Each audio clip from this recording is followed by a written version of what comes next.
இன்றைக்கி கஸ்டமைஸ்டு ஆர்டரில் எந்தெந்த பேட்டர்ன் ரெடியாக இருக்குன்னு நான் காமிக்க போகிறேங்க. இது வந்து பார்த்திங்கன்னா மூணுமே எங்களுக்கு ஸ்பெஷல் ஆர்டர் தான். இது வந்து கஸ்டமர் வந்து நிறைய பேர் முகப்பு செயினாக அப்படிங்கிறது எப்படி போடுவீங்க, இந்த மாதிரி 3 பால் வச்சு போடுவாங்க, இல்லைனா லக்ஷ்மி பேட்டர்ன் இருக்கிற மாதிரி, இல்லைனா ஸ்டோன் முகப்பு அப்படி போடுவீங்க. ஆனால் இந்த கஸ்டமர் பார்த்திங்கன்னா அவங்களுடைய நேமும் அவங்களுடைய ஹஸ்பண்ட் நேமும் இருக்கிற மாதிரி ஹார்டின்ல எனக்கு வந்து முகப்பு மாதிரி செஞ்சு தர முடியுமான்னு கேட்டாங்க. அவங்க கேட்ட மாதிரியே நாங்கள் வந்து ஹேண்ட்மேடில் நம்மளுடைய கைப்பின்னல் முறுக்கு செயினில் நாங்கள் வந்து ரெடி பண்ணியிருக்கோங்க.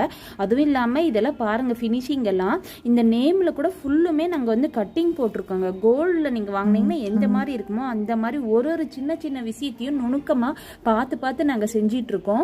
நெக்ஸ்ட் இது வந்து பாத்தீங்கன்னா அருணாக்குடி மாடலுங்க. அருணாக்குடி மாடல்ல 3 பால் வச்சது தான். இது ஃபினிஷிங் எல்லாம் பாத்தீங்கன்னா லுக்ஸ் லைக் டிட்டோ வந்து உங்களுக்கு கோல்டு மாதிரி தான் இருக்கும். நெக்ஸ்ட் இன்னொரு பேட்டர்ன் என்ன அப்படின்னா, இது நார்மல் முறுக்கு செயின் இல்லைங்க, முறுக்கு செயின் மாதிரியே கஸ்டமைஸ் பண்ணி ஃபிளாட் அடிச்சு கட்டிங் போட்டு கொடுக்கறதுங்க. உங்களுக்கும் இந்த மாதிரி தேவைகள்ல இருந்து வாட்ஸ்அப்ல நீங்க